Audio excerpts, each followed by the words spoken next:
ბევრი წერილები მოდის შინაარსით, რომ საქართველოში გაქვთ სახელი გატეხილი. უმეტესად სუდად იქნა მიღებული თქვენი ფოტოსესია ჟურნალი Playboy-ისთვის. როგორ უყურებთ ამას? იცით, ძალიან იოლად გიპასუხებთ, აი განსაკუთრებით ფორუმ გეს იუზერები გასაგებია უმეტესწილად სად მუშაობენ, ცხადია და რატომ ეგეთ ნეგატიურ აზრებს ჩემზე ამყარებენ. თან უამრავი მეგობარი დამხანაგი მირეკავს და გასაგებია რომ დავუშვათ ადამიანები, რომლებიც მიახლოებულები არიან ადმინისტრაციასთან და რომლებსაც ჩემი პერსონა აღელვებდა, რა თქმა უნდა, აი ესეთ აზრს ჩემზე ქმნიან და ესეთ რეპუტაციას მიქმნიან, რომ მე თიკა კანდელაკი ვარ ის, რომელიც Playboy-ში გადაიღეს და რომელიც ნისაში ფერარიში იყო. ნუ რაც შეეხება ჩემ პირადულ ცხოვრებას, სიმართლეს გეტყვით, საქართველოს ხელმძღვანელთან შედარებით მე ვარ გოგონა ტყეში. მე მგონი ცხადია ყველასთვის, ახლა არავისთვის არაფერი არ არის საიდუმლო და თუ ჩემი პირადი ცხოვრება ვიღაცისთვის არაა საიდუმლო, ალბათ იმისთვის არც სხვისი პირადი ცხოვრება საიდუმლო უნდა იყოს. რაც შეეხება ჩემს ფოტოსესიას, იცით უამრავ ქართველს მე მოვეწონე და რამდენადაც ვიცი, საქართველოს პრეზიდენტი იმ ხალხის რიცხვში იყო, რომელსაც მე ძალიან მოვეწონე ამ სესიაში. და უამრავი მოწმე იყო სუფრაზე, როდესაც საქართველოში ვიყავდი, როდესაც პირადი შეხვედრა მქონდა ბატონ სააკაშვილთან, როდესაც მან არაერთხელ მითხრა, რომ მას მოწონს, რომ მე აი ესეთი ახალი ქართველი ქალის სახელი მაქვს და სრულიად როგორ გითხრათ, სექსუალურად შებოჭილი არ ვარ, ყოველ შემთხვევაში ესეთი იმიჯი მაქვს და მას ეს ძალიან მოწონს და ყოველთვის თვალყურს მადევნებ და რადიო 105-დან დაწყებული. ყურადღებით უსმენდა იმ გადაცემებს, რომლებსაც მე და შალვა რამიშვილი ვაკეთებდით და თავის დროზე ძალიან მოწონდა. და ზოგიერთი პიკანტური მომენტი, რომელიც ამ გადაცემაში ქონდა მე და შალვას, ძალიან კარგად ახსოვს. თუ გინდათ რომ სერიოზულად გიპასუხოთ, იცით, აი შეკითხვები უკვე სასაცილოა. ბოდიშს გიხდით და კარლა ბრუნი არის თავიდან ბოლომდე გახტილი გადაღებული. ამავე დროს იმყოფება ბატონ სარკოზის მეუღლეთ და ძალიან კარგად გრძნობს თავს. მინდა აი ამ ინტერნეტის იუზერებს დაუსვა შეკითხვა. ბოდიშს ვიხდი და ბატონი სარკოზი რო იყო ჩამოსული საქართველოში, მას თქვენ დაუსვით საკითხი, როგორ გრძნობს თავს, როდესაც მას ყავს ცოლი კარლა ბრუნი, რომელმაც არაერთხელ გადაიღო სურათები უამრავ გლამურულ ჟურნალისტათვის, არა მარტო ჩაცმული, არამედ გახთილიც. შემდეგი შეკითხვა. თინა, როგორ უყურებს საქართველოში მყოფ დღევანდელ ოპოზიციას და უჭერ თუ არა რომელიმეს ხარს? იცი როგორ გიპასუხებ სალომე? გითხრა რომ აი ამ თუ იმ ოპოზიციურ ჯგუფს მხარს უჭერ, სიმართლე არ იქნება, მაგრამ თვითონ ოპოზიციის შექმნას ვუჭერ ძალიან დიდ მხარს და იმედი მაქვს რომ აი ამ 2-3 თვეში ჩამოყალიბდება ის ოპოზიცია, რომელიც გახდება რეალური ძალა, რომელსაც რა არის ახლა მნიშვნელოვანი და რა ძალიან მომეწონა ჩვენს ოპოზიციაში, რომ ოპოზიციამ უკვე გაიგო, რა თქმა უნდა შეიძლება ძალით მოსვლა. როგორც ეგ თავის დროზე გააკეთა სააკაშვილმა, მაგრამ ოპოზიციას უკვე ესმის, რომ ძალით მოსვლა არ შეიძლება.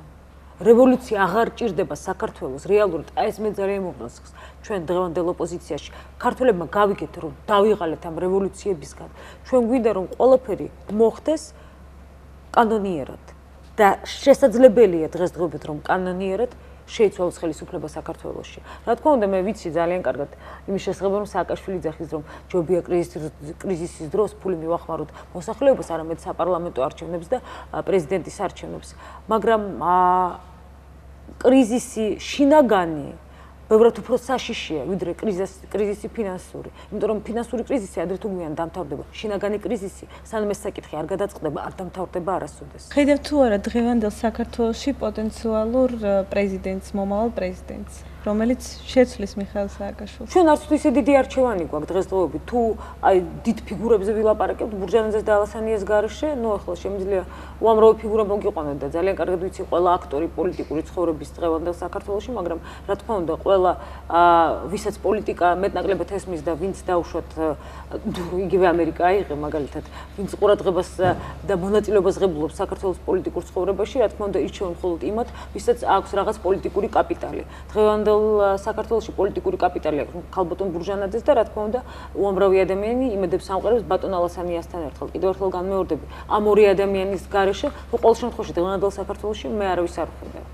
რა თქმა უნდა, დიდი არჩევანი არ გვაქვს, ეს არის ცუდი, იმიტომ რომ არჩევანი არ გვაქვს. შემდეგი შეკითხვა, როგორ ფიქრობთ, საქართველოს შეიძლება დაეხმაროთ ისე, რომ იმყოფებით საქართველოს ტერიტორიის გარეთ? ახლა უამრავ ადამიანს ვეხმარები, რა თქმა უნდა.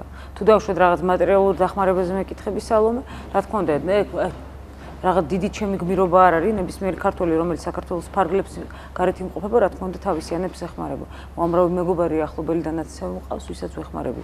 რა თქმა უნდა, დღევანდელ სიტუაციაში საქართველოს ფარგლებს გარეთ უფრო მეტი საშუალება არის, რომ რაღაცა შეიძინო და იმ შენაძენი დაეხმარო შენს ახლობელს. იქნებ თქვენ წაგვიკითხოთ თქვენი საყვარელი ლექსი.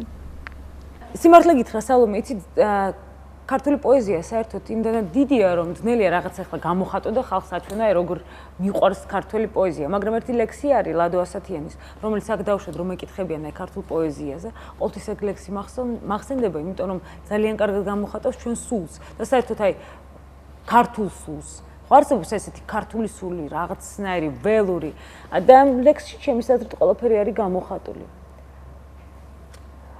საქართველოში იბადებოდნენ და შემდეგ მუდამ წუხდნენ ამაზე, წუთით მაინც დაგვიბრუნდეს ჩვენი ბავშვობა და სილამაზე. საქართველოში იბადებოდნენ და შემდეგ მუდამ წუხდნენ ამაზე, წუთით მაინც დაბრუნდებოდეს ჩვენი ბავშვობა და სილამაზე. თავს არ მოიკლავს ქართველი არა, ის შეიძლება ბრძოლაში მოკვდეს, ერთი იმედი სიცოცხლე მარად, გაგრძელდეს ქვეყნა და განმეორდეს. საქართველოში როცა კვდებოდნენ, უფრო და უფრო წუხდნენ ამაზე. წუთით მაინც დაბრუნდებოდეს ჩვენი ბავშვობა და სილამაზე. ჩვენ ვაჟკაცობა ძველთაგან მოკვდევს. ყველა მიცოდეს, ყველამ გაიგოს, ჩვენ შეიძლება ბრძოლაში მოვკვდეთ, მაგრამ არც მაშინ ვტოვებთ სიცოცხლეს. რადგან სიცოცხლე ასე ნავარდობს, სიკვდილის ყველა კარი დარაზეთ და იმ ბედნიერ დღეს გაუმარჯოს, როცა ჩვენ გავჩნდით ამ ქვეყანაზე. შემდეგი შეკითხვა არის ირაკლისგან. თინა არასოდეს გიფიქრია, რომ შენ უბრალოდ გიყენებენ საკუთარი მიზნების მისაღწევად. თუ ძალიან ადვილია ყველასი და ყველაფრის კრიტიკა, როდესაც შენს თავზე არ ცვივა ბომბები. ცუდია სააკაშვილი, ჩამოდი შენც დადექი აქ ოპოზიციაში გვერდით და დაიმსახურე უფლება ლანძღო სააკაშვილი. ერთ რაღაცას გეტყვი, ჯერ ირაკლი, ყოველთვის რატომღაც არ ვიცი თქვენერი ადამიანების გამო თუ სააკაშვილის პოლიტიკის გამო, აი ეგეთ სიტუაციაში იყოფა ერი. თქვენ ნუ გავიწყდებათ, რომ მოსკოვში და რუსეთში მთლიანად ცხოვრობს მილიონამდე ქართველი. და როდესაც თქვენ აი ესეთ პოლიტიკას აგრძელებთ და ავრცელებთ, ეს იმას ნიშნავს, რომ თქვენ ერს ყოფთ და ჩვენ არც თუ ისე დიდი ერი ვართ, რომ მილიონი ჩვენთვის არაფერს არ ნიშნავდეს. თუ ქართველებისთვის, რომლებიც საქართველოში ცხოვრობენ, ის ქართველები, რომლებიც რუსეთში ცხოვრობენ, აღარაფერს აღარ ნიშნავენ, ესე იგი არ ვიცი მე, ვინ მიაღწია თავის მიზანს. ყოველ შემთხვევაში მე რომ არ მივაღწია, გასაგებია. რაც შეეხება თქვენს მეორე შეკითხვას, სააკაშვილის ლანძღვის უფლება თქვენ უნდა დაიმსახუროთ. რაც შეეხება სააკაშვილის ლანძღვის უფლებას, მაგ უფლებას დამსახურება არ უნდა. მე უფლება დიდი ხანია დამსახურებული მაქვს. იმიტომ რომ როდესაც საქართველოს პრეზიდენტი თქვენ ამბობთ დაბომბვის შესახებ, ჩვეულებრივად გიპასუხებთ. საქართველოს პრეზიდენტი, როდესაც 8 აგვისტოს ეს უკვე ამერიკამაც აღიარა და მთელმა მსოფლიომ აღიარა. როდესაც მან პირველი ნაბიჯი გადადგა და გადადგა მან ეს პირველი ნაბიჯი, ის ქართველებზე არ ფიქრობდა? მან ყველაზე კარგად ქართველი მოსახლეობის გარეშე, ქართველი მოსახლეობის ჩათვლის გარეშე პრეზიდენტმა იცოდა რა შედეგი ექნება მის პირველ ნაბიჯს. ხალხმა არ იცოდა. იცოდა პრეზიდენტმა და მან გადადგა ეს ნაბიჯი. ესე იგი მან თავისი ერი მსხვერპლად შეწირა. აქ არის მილიონი ქართველი. ძალიან პატარა ნაწილი ამ მილიონიდან არის რუსეთის მოქალაქეები. დანარჩენები არიან საქართველოს მოქალაქეები. ქართველი ერის წარმომადგენლები საქართველოს ფარგლებს გარეთ. და ამ ერს არავინ არ მიმართა. ამ ერის ნაწილს არავინ არაფერი არ უთხრა. ესე იგი ეს ნაწილი დარჩა საერთოდ ყველაფრის გარეშე. ნუ როდესაც შენ როგორც ქვეყნის პრეზიდენტი ეგეთ ნაბიჯს გადადგამ, შენ ხომ უნდა იფიქრო შენ ხალხზე, არა? ალბათ ბოლო შეკითხვა იქნება და ამაზე დავამთავრებთ ჩვენი ონლაინ კონფერენცია. კი ბატონო. რა სიტყვით ჩვენს ორგანიზაციაზე?